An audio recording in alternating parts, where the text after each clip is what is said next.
ang pamilya. And one of the reasons why many couples become an uncouple, may nagsabi po sa akin isang kaibigan ko noon, uncouple kami ngayon kasi hindi sila magkasama. Yung pala hindi sila mag-asawa sa trato ng mga panahon na yon. May mga dahilan, iba't iba. Pero ang pinakamadalas at pinakamasidhi, adultery. Unfaithfulness is the number one destroyer of marriage. It is probably the singularly most potent poison in marriage. Maraming mga pagsubok sa isang pamilya na pagdadaanan niyan, nalalampasan, ang pinakamahirap lampasan is adultery. Pagtataksil ng isa doon sa kanyang kabiyak. That's why faithfulness in marriage is all important. Kaya isinama yan sa mga utos ng Diyos. Isinama sa mga utos ng pamahalaan. Unfaithfulness is condemned in the Bible. It is also condemned in the laws of many lands, including ours. Ipinagbabawal ng batas ng Diyos ang pangangalon niya, ang pakikiapid, at ganoon din naman ang batas ng ating bansa. Ang sino man na may asawa na at nakikiapid sa iba ay maaaring demanda at pwedeng makulong. Bihirang-bihira lang kasi ang nagdedemanda kasi parang kahihiyan, parang etc. Pero alam nyo, kung talagang gusto ipakulong ang asawa nyo, pag nagtataksil sa inyo, basta meron kayong katunayan, pwede nyo ipakulong. Mabuti na siguro makulong siya doon kaysa makulong siya sa bisig ng isang kulasisik. Faithfulness in marriage is commanded by God. So dapat yung sinusunod, huwag kang makikiapid. At huwag mo rin ito tolerate. Kasi pag may nakikiapid at kinukonsinti mo, you are also not obeying the commandment of God. Accessory ka to the crime. Ipagpalagay ng hindi ikaw yung nangangalon niya, hindi ikaw yung nakikiapid, pero asawa mong tinotolerate mo lang, partner in crime ka na rin. Kasi inutos siya ng Diyos na dapat ituwid.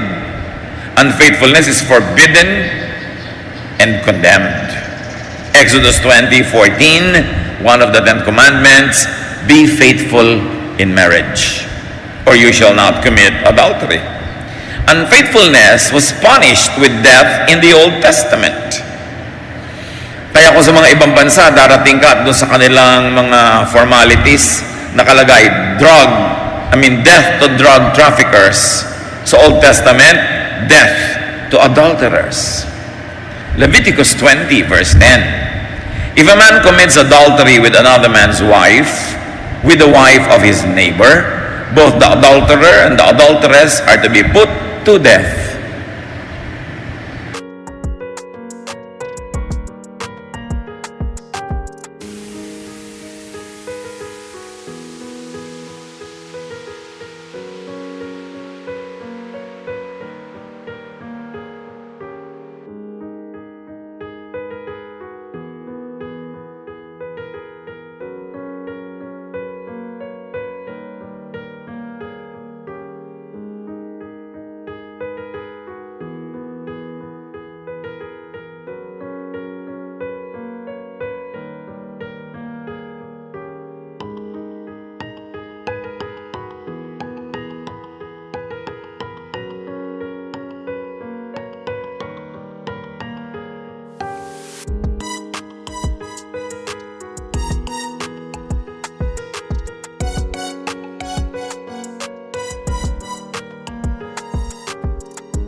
Ganon kamuhi ng Panginoon ang pakikiapid na yung babae at lalaki na nahuhuli at napapatunayang nakikiapid ay binabato hanggang mamatay. Kaya lang naiba sa New Testament, yung babae na lang ang natirang babatuhin. Siyempre, the male-dominated society of Israel found a way to get the man out of the trouble, at yung babae na lang ang babatuhin. Kaya nung panahon ng Panginoong Jesus, yung babae na lang ang babatuhin. And the Lord corrected that, effectively lifted discrimination against women, because ang natira na lang ay yung babae. How can adultery be committed by only one person? Pareho yan na kinakamuhian ng Panginoon. Ang Panginoon, lalo-lalo sa Old Testament, isa lang ang standard for both men and women. Hindi double standard. Kaya ikinorek ng Panginoon Maraming ikinorek ang Panginoon, yung babaeng nahuli sa pangangalo niya, pakikiapid ay babatuhin. Sabi niya, yung walang kasalanan mauna. At siyempre yung mga babato, ang dami kalalakihan. Sila ang hindi nakapangahas kasi marami rin sila kasalanan. Malamang na nangangalo niya rin sila. Ngayon, hindi na yan ginagawa. Sa mga ibang bansa, ginagawa pa yan. Mga bansa na ang kanilang constitution ay yung kanilang relihiyon. Women caught in adultery could still be killed. But adulterers kill their families and themselves in many ways. Kahit hindi mo patayin yung adulterer physically, the adulterer can inflict murder upon himself, upon his partner in crime, upon his parents, upon his spouse, his children, and the reputation of his partner in crime. Maraming nadadawit at nadadamay pag merong dalawang taong hindi mag-asawa ay nakikiapid sa isa't isa. Nadadamay yung kani-kanyang mga tunay na asawa, nadadamay yung kani-kanyang mga magulang sa kahihiyan at gulo, nadadamay ang kanilang mga anak kung may anak na, nadadamay mga kapatid, nadadamay ang lahat. Kaya pananagutan ng mga tao pati yung kanilang private behavior. Unfaithfulness is destructive to oneself, to one's spouse, to one's children, even to the family of the partner in crime. Pagka merong isang tao that you go to bed with who is not your spouse, you rob that person's partner. Nagnanakaw ka. Proverbs 6:32, but if you go to bed with another man's wife, you will destroy yourself by your own stupidity. And the Bible is very clear in language here. Committing adultery is called stupidity. It could lead to violent deaths. Ilan yung napatay dahil nahuli sa akto? Kawawa naman yung asawang nakahuli na nagdilim ang paningin at nakapatay pa siya patong nakulong. Doubly unfair. It could lead to very violent and painful splits. And then, at the least, it could lead to a very maddening double and secret life. Kung hindi man ang wakasan nito ay mapait at bayolenteng kamatayan o mga masasaklap na paghiwa-hiwalay, ang uuwian nito ay nakakabaliw na pagkukubli, pagtatago habang buhay. Yung meron kang pre-Valentine date, meron kang Valentine date at may post-Valentine date, at kailangan di sila magkita-kita. Hebrews 13:4, God will punish anyone who is immoral or unfaithful in marriage. Kung sinabi yan ng Biblia, therefore totoo yan. So yung mga ibang nag-iisip, bakit ako hindi naman ako napaparusahan? Akala mo lang yun.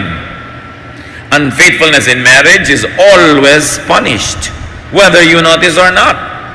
You could be punished by what happens in your life that should not be happening, or you could be punished by what does not happen that should be happening.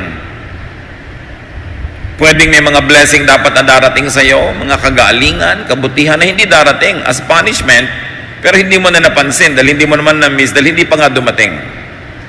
Pero ang sabi, laging pinarurusahan ang pangangalo niya. So avoid unfaithfulness.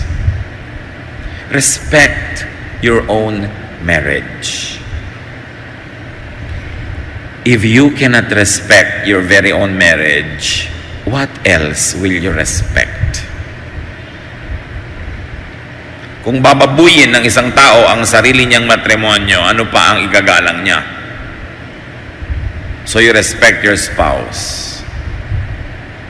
You respect yourself. Marami mga nangangalo niya, nakikiapid ang kung ano-anong mga indignities ang nararanasan sa pagtatago, sa pagkukubli, sa pagsisinungaling, dahil nga hindi naman talaga marangal ang ginagawa. Respect your own children. Can you imagine what will happen to your children if you got found out and you split with your spouse? What happens to the children? Respect your in-laws. Pinalaki, minahal, inaruga ng yung biyanan ng napangasawa mo pagkatas gaganunin mo lang sila. And you respect your partner in crime. Actually, yung I love you kahit may asawa kang iba, love me kahit may asawa ako, actually kayong dalawa nagbabastusan nun. Binabastos mo ang sino man na nakikiapid ka na hindi mo siya asawa. You violate the person you go to bed with if he or she is not your lawfully wedded spouse. And very especially and doubly wrong when that person is married to someone else. Pagka sinasabi mong mahal kasi kita kasi hindi kita maiwasan, may asawa ako, single ka, pero mahal kita, hindi kita maiwasan. Hindi totoo yun. Kasi kung mahal mo yung isang tao, mamahalin mo ang kanyang kinabukasan. Mamahalin mo ang kanyang puri. Mamahalin mo ang kanyang dangal. Hindi yung mapagbigyan mo lang ang yung pagnanasa at magpapanggap kang pagmamahal yun. You've got to also respect your partner in crime's family because they too are violated. Adultery is not a private sin. While it is conducted privately, most of the time, the effect is really not private at all. You also have to respect the law of the land because it is forbidden by the law of the land. And above all, respect God because it is one of God's most important commandments. Hebrews 13:4, have respect for marriage. Always be faithful to your partner. Kaya kailangan napaka-faithful natin sa ating partner. Avoid unfaithfulness. How do you do that? Want what you got. Kailangan kung sino yung napunta na sa'yo, napakasalan mo, pinakasalan mo, ibigin mo na yun. Hanapin mo na lahat ng katangian nun, patawarin ang mga kakulangan, punuan mo ng iyong mga sariling, pampuno ang kakulangan niya. Discover the great wealth that is in your spouse. Teach yourself to be happy with your own husband or with your own wife. Pag meron kang discontentment, unhappiness, patayin mo yun. Kasi kung hindi, yun ang mananaig, ikaw ang papatayin nun.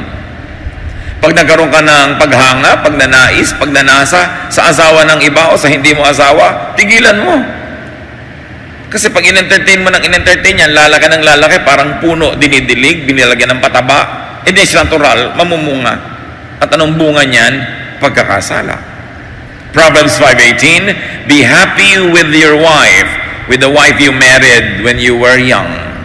So kahit hanggang tumanda ka na, be happy with the wife you married when you were young. Be happy with the husband you married when you were young. Teach, train, and if you need to do so, retrain yourself to always love your spouse. Satisfy your partner and yourself within your marriage. Satisfy each other spiritually, socially, emotionally, and very crucially, physically. Ang tao ay nilikha ng Diyos na sexual beings, kaya may kasal, may matrimonyo. 1 Corinthians 7:8-9. Here is my advice for people who have never been married and for widows. You should stay single just as I am. Yun ay opinion ni Paul, hindi yung doktrina. Opinion lang. But if you don't have enough self-control, eto na ngayon ang doctrine, then go ahead and get married. After all, it is better to marry than to burn with desire. Sabi ni Paul, sa dami ng problema sa mundo, mas mabuti pa nga, katulad ko na lang kayo, single forever. Pero sabi niya ganun, kung naglalagablab kayo sa pagnanasa, mag-asawa kayo para hindi kayo magkasala. Mabuti naman mag-asawa kaysa sa mag-apoy kayo, diba? Sa mga pagnanasa na hindi nyo malaman kung kanino ibabaling. So in marriage, it is perfectly all right to burn with desire and to be passionate. Basta yung kabiyak mo ang object. Ito ang point. Kaya ka nga binigyan na ng Diyos ng asawa para doon mo na ibunton ang lahat ng lagnat, sinat at tipos mo sa buhay. Lahat ng pagnanasa, pagkagusto, lahat ng mga kati sa buhay, doon mo na kamutin sa loob ng marriage. Kaya ka may asawa. It is perfectly honorable. It is not an embarrassing thing to discuss. What is embarrassing is what the world now is glamorized, having an affair. Dapat lahat yan nagaganap. Kaya naman sa mag-asawa na, huwag na kayong masyadong maarte. Lalo pag na-born again at nagbasa ng Bible, kung ano-ano mga pinagtatanong, Pastor, pwede po kaming magganito mag-asawa. Pwede. Bahala kayo hanggang magkahulog-hulog kayo ng bintana. Kasi kasal naman kayo. Sa harap ng Diyos, sa harap ng langit. Anong tatanong-tanong pa kayo? Religiosity is meant to beautify your life, not to take away the pleasures that are allowed in marriage. Kaya kung mas may asawa kayo, tapos kayo ay nagbabasa ng Biblia, committed to the Lord, mas passionate kayo dapat. Diba? Mas expressive, mas romantic. Don't let your spirituality spoil the beauty allowed within marriage. In marriage, sex is a sacred ministry. Yun ang tinatawag na talagang pwede kayo maging comfort woman o comfort man. That is honorable. 1 Corinthians 7:5. So don't refuse sex to each other unless you agree not to have sex for a little while in order to spend time in prayer. Then Satan won't be able to tempt you because of your lack of self-control. Yan ang ganda ng contemporary English version. It calls sex, sex. Period. And what is embarrassing about that, so long as it is done in the proper forum? You should not blush when you see these words or hear these words. But what is important is, 1 Corinthians 7:5 says, it is your duty to make yourself available to your spouse. Huwag mo daw tatanggihan ang iyong asawa. Pwede mo lang tanggihan sa isang maikling panahon na pareho kayo nagkasundo. No, sige, abstain muna tayo dahil magpe-prayer and fasting tayo. Pero sabi niyo, patapos doon, magbalikan kayo sa piling ng isa't isa. Dahil pag hindi, baka kayo tuksohin ni Satanas at humanap kayo ng kasiyahan sa kandungan ng iba. Kaya alam nyo, hangang-hanga ako sa ating mga kapatid, mga kababayan, na nagtitiis, nagdurusa ng mga ibang bayan para lang magtrabaho at mag-survive ang family. But long-term, working abroad is not good for marriage. The policy of government to export people, to alleviate our sufferings, to provide work that cannot be provided by our corrupt system is not a good policy. So dapat ang mag-asawa, kung nagkakasundo man kayo ng isa ay mangingibang bayan, sandali lang, huwag masyadong tagalan. Ang pinakamainam kung ang buong pamilya bit-bit, ang asawa at pati mga anak. Pero ibig sabihin, may mga high-paying jobs na yon. Gaano karaming mag-asawa ang nakikita lang once a year or once in 2 years? At kung asawa may nagpunta sa Japan at naging bilog o overstaying, 15 taon walang uwian para lang sa pamilya. Can you imagine yung mga pagdurusang dinaranas sa mga mag-asawa? Paano ngayon, lalong-lalo kung kayo mga kabataan pa at mabilis magsiklab ang mga nag-aapoy ng mga pagnanasa, saan mo ngayon ibubunton? Yan ang hindi na ifa-factor ng gobyerno natin sa kanyang policy to export people. We pay a very high social cost, not to mention a very high moral cost when husband and wives are not able to be in one bed every night together. But going back to the teachings of 1 Corinthians 7:5, get satisfaction from your own partner. At ito idiin ninyo sa inyong mga isip, mga kapatid. Kung magkakasundo kayo mag-asawa ng isa'y lalayo mangingibang bayan para magtrabaho for the sake of the family, magsasakripisyo, kasama sa sakripisyo that you will abstain from any passionate experience. Pwede bang may magtatanong sa akin, Pastor, pwede po bang mag-cyber romance kami mag-asawa? Sabi ko, sige, gawin nyo, mabuti niya kaysa wala. O kaya mabubuti na yan kaysa gawin pa sa iba. Kailangan you get satisfaction from your own partner. And when you go away, when you cannot be together because one works in a faraway place, it is understood, it is an unwritten contract that both of you will abstain. Para yan yung prolonged prayer and fasting. Because you pray for each other and fast in terms of physical love, because that's part of the sacrifice. Mga misis na naiwan dito sa Pilipinas, hindi nyo pwede sabihin, naiinip kasi ako. Magdasal ka. Maglingkod ka sa Diyos. Sumama ka lagi sa biyanan mo, suklayan mo siya, i-manicure mo. Anong inip-inip?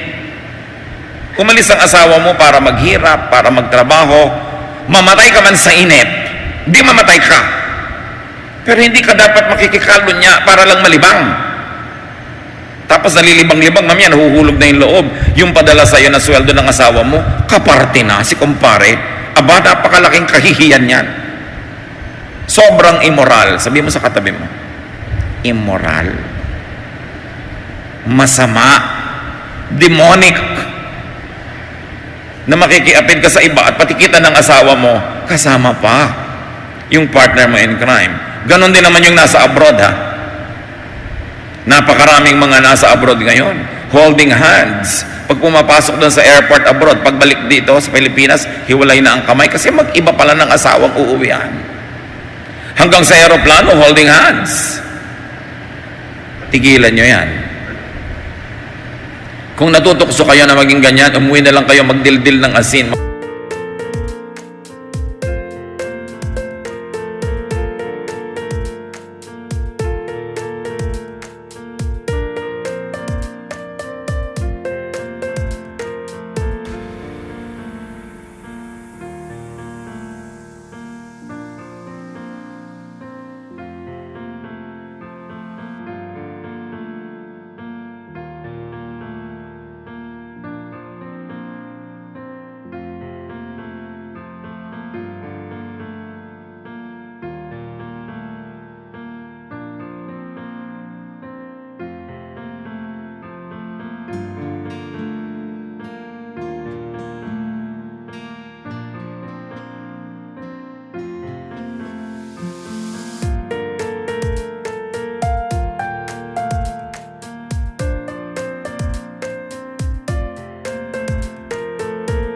Mamatay sa gutom.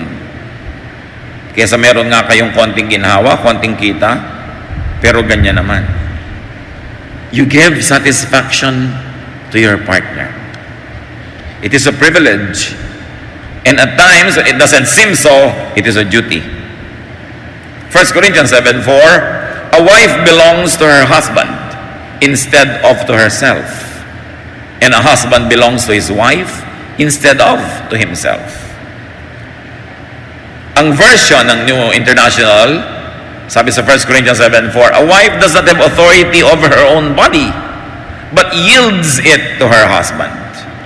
In the same way, the husband does not have authority over his own body, but yields it to his wife. So when you refuse your spouse, you rob him or her of his or her rightful provenance. Ang katawan daw ng babaeng may asawa ay nasa ilalim na ng otoridad ng kanyang asawa, ang lalaki. At ganon din ang katawan ng lalaking may asawa, ang kanyang katawan ay nasa otoridad ng kanyang asawang babae. So para ipahiram mo ito sa iba ay pagnanakaw doon sa tunay na may otoridad dito. At sinabi, do not refuse. Sabi nga ni Paul, do not refuse except in short moments. At dapat pinag-agrihan nyo yun. Hindi dapat ginagawang pamparusa to refuse, because you minister to one another. That is the beauty of marriage. Kaya wala nang excuse yung may asawa na tapos maglalaro pa sa ibang kandungan dahil meron ka na talagang binigay para sa iyo. Dapat ang mag-asawa, ang laging gusto magkasama. After a whole working day, gusto magkita na uli sa gabi. Dapat ganun. Proverbs 5:15, you should be faithful to your wife, just as you take water from your own well. And 16, don't be like a stream from which just any woman may drink. And 17, save yourself for your wife and don't have sex with other women. So ang sinasabi dito, kumbaga ikaw ay balon, huwag mong hayaang may ibang babaeng dapat talagang yan ang theme song, I'm saving all my love for you. But of course, the main theme of that original song is not very honorable. Yung line lang na yon ang kinukuha natin. I'm saving all my love for you, my lawfully wedded husband or wife. Proverbs 5:18-19, be happy with the wife you married when you were young. She is beautiful and graceful like a deer. You should be attracted to her and stay deeply in love. So ladies, stay beautiful as much as you can. And men, stay handsome. Tulungan nyo naman yung asawa nyo na patuloy kayong pagnasaan. Hindi yung kayo iwasan, yung pag nakikita kayo pa nakakapagod dito, ay trabaho ito, ay mabaho ang paa, di ba? Ay hindi naghilamos. You stay pretty, you stay handsome for your spouse para ganahan siya. Men, help them stay beautiful. Pag daw may babaeng pumapangit, 90% of the time, asawa ang dahilan. Nasa alaga yan. Malakas magpapangit yung pagseselos, pag-aalala, pagdududa. Next to walang budget. Okay? Pero mas yung ang asawa mo kung saan-saan dumarapo, yan, pumapangit tuloy. Kaya tuloy, nagpapagandang pilit. Kaya kuminsan kung ano ng disastrous effects ang nangyayari kay Mrs. na pinipilit maging kamukha nung kerida. Eh yung asawa mo may kulasising 14 years old, ikaw 60. Can you imagine the comedy that will happen? When you try to look 14, kawawa naman yung mga babae na napipilitang magpakaganyan-ganyan, magpa-opera, kung ano pinaggagawa, para lang patuloy na maakit ang kanilang mga mister. Siyempre, masakit sa isang babae na kasama niya yung mister, may dumaan lang na bata-bata, talaga namang halos sagpangin na nung asawa niya. Kaya kung ano-anong gagawin niyang gimmick, para maging ganun din siya. But remember, it is the wife of your youth, not the youth of your wife, that the Bible teaches us to be faithful to. Proverbs 5:20, don't go crazy over a woman who is unfaithful to her own husband. Men, listen to this, and also women. Sabi niya, huwag kayong mahibang, huwag kayong mabaliw sa isang taong nagtataksil sa sarili niyang asawa para lang makipagtagpo sa inyo. Kuminsan, it's good food for your ego. Wow, pinagtataksilan ng babaeng ito ang husband niya para lang sumama sa akin. Pero paano nyo igagalang ang isang babae na para lang sumama sa inyo, e binababoy yung sarili niyang asawa at ang kanyang sarili? Paano mo rin igagalang yung lalaking ganon? Meron pa mga nagtatanong sa akin sa Facebook, meron po akong boyfriend, nahulog na yung loob ko, kaya lang hulog na yung loob ko nung nalaman kong may asawa. Tapos, sabi po niya, ilihim namin sa asawa niya ang aming relasyon. Sabi ko, gaga ka ba? Ang ganda-ganda mong tao, ang husay-husay mo, isa ka lang lihim. Women, don't permit yourself to become just one man's secret. Magpakatalino kayo. If a relationship has to be a secret, you have no part being in it. You should not be in a secret relationship. You should be in a respectful, dignified relationship. Kung ililihim lang kayo, tapos ang Valentine date nyo, February 1, ang layo pa, bakit kayo papayag? You are entitled to a better treatment. E nahulog na pong loob ko, damputin mo yung loob mo and walk away. Hulog-hulog ng loob. Napakadali naman kasing mahulog ng loob ng mga Pilipina. Matextan lang ng 3 beses na kumain ka na ba? In love na. Kailangan hindi hinuhulog yung loob hanggang hindi ka nag-iimbestiga, hindi mo nalalaman na pwede rin pala siyang buong-buong mahulog sa'yo. Don't be one man's secret or a woman's secret. It's not the way to live your life. Isang beses ka lang mabuhay sa mundo. Get your best crack at life. Be fair to yourself. Proverbs 5:21-23, the Lord sees everything and He watches us closely. Sinners are trapped and caught by their own evil deeds. They get lost and die because of their foolishness and lack of self-control. So sa mga non-couples, anong relevance nito sa inyo? Family members, get out of the way. Huwag kayong maging sagabal para magmahala ng mag-asawa, para sila mag-romance, para sila maging sweetie-sweetie, lovey-dovey. Mga children, huwag kayong matulog sa kwarto ng inyong mga magulang. Kahit doon lang may aircon, magtiyaga kayo sa electric fan. Mga nanay, sino mga nanay? May your hands? Pakiting taas. Ayan. Huwag niyong patutulugin ang mga anak niyo sa inyong kwarto kung nandiyan na inyong asawa. Nakakaintindihan ba tayo? Sagabal ang mga yan. Mamaya 2:00 ng umaga, dahan-dahan lang kayong kumakaluskos. You criminalize your own love. Alisin nyo sila dyan, hindi sila kasama sa marriage contract. Kaya lang mag-asawa ang pumirma. Marami kasing mga nanay, minsan tamad na rin na maging comfort women. Ang mga protection nila, yung anak, nandiyan anak mo, mga anak mo magigising. But actually, siya lang ito tinatamad. Pagka yung inyong asawang lalaki, hindi na makadapo ng buong inam sa inyong higaan dahil maraming mga asungot na mga anak doon, baka sa iba dumapo, although that's not an excuse. So tulungan nyo siyang laging bumalik at dumapo sa inyo kesa sa iba. Hindi talaga tama na ang mga anak nyo sa inyo natutulog. Ano pa mang excuse ang sabihin nyo. Liban na lang may lagnat, inaalagaan nyo, yan yung for a season, sandali. Pero yung nakapaligid sa inyong para mga sisiw at kayo inahin, diba? Hindi yan tama sa isang babaeng may asawang kasama sa bahay. Ngayon, kung ang asawa nyo nasa abroad, nasa ibang bayan, malayo, o pwede. Pero anak, nandyan ang daddy nyo, chupi-chupi. Dapat ganun. Mga relatives, give them space and time. Bayaang mapag-isa. Set them free. Send them off. Pagka mayroong mga mag-asawang haggard na sa pag-aalaga ng maliliit na bata, ang daming trabaho, yung mga magulang, biyanan, mga hipag, mga bayaw, pwedeng sabihin, kami muna mag-aalaga ng mga bata. Sige, mamasyal muna kayo, mag-honeymoon muna kayo mga 3 araw kung saan. Kasi dapat muling binabalikan, nire-review, sinasariwa yung passion. It is dangerous when people don't feel passionate anymore because they're too tired. So help the couple find pleasure and satisfaction in each other. And especially in-laws, do not separate a couple. Marami mga dumadaing sa akin, ang pakiramdam daw nila, yung biyenan nila, pinaglalayo silang mag-asawa. Lalo't kung yung asawa kumikita abroad, gusto daw nung biyenan, siya na lang ang tumanggap ng mga remittance.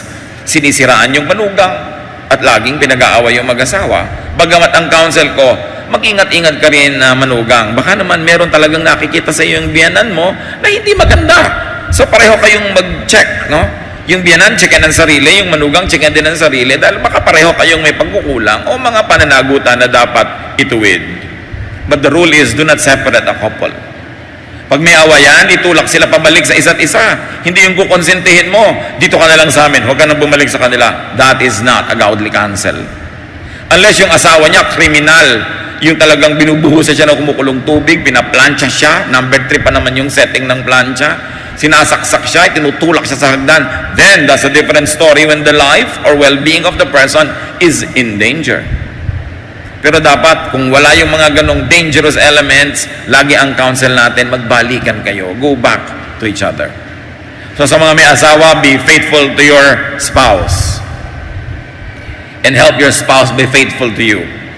Inspire your spouse and be faithful yourself. Be attractive. Continue to be interesting. Sa mga hindi sila yung may asawa, help the couples around you, especially your family, to be faithful. Pray for them. Encourage, assist, support them to be faithful. Hindi yung mga biyanan, pagka nila yung lalaki, at alam nilang yung lalaking anak nila ay gumagawa ng kung ano-ano mga kaliwas-wasan, kinukonsinte. No. Isa lang ang batas ng Diyos sa babae at sa lalaki. Parehong kinamumuhian ng Diyos ang pagtataksil. So do not tolerate infidelity. Kapatid ka ni kuya na nagkakaroon ng unfaithfulness, do what you can to minister to your kuya at hindi ka magbulag-bulagan o hindi ka maging tulay pa or accessory to the crime. Psalm 1:1, God blesses those people who refuse evil advice and won't follow sinners or join in sneering God. So dapat hindi tayo ang pagmula ng evil advice. Hindi tayo dapat ang maging konsentidor.